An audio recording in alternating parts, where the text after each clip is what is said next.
Capek kemas kacang bawang manual terus. Produksi lambat, tenaga habis, untung pun tipis.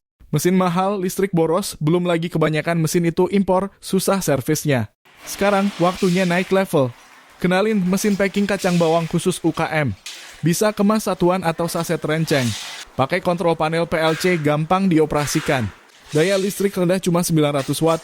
Buatan asli Indonesia, bukan impor, dijamin baru, bukan bekas, bukan rekondisi.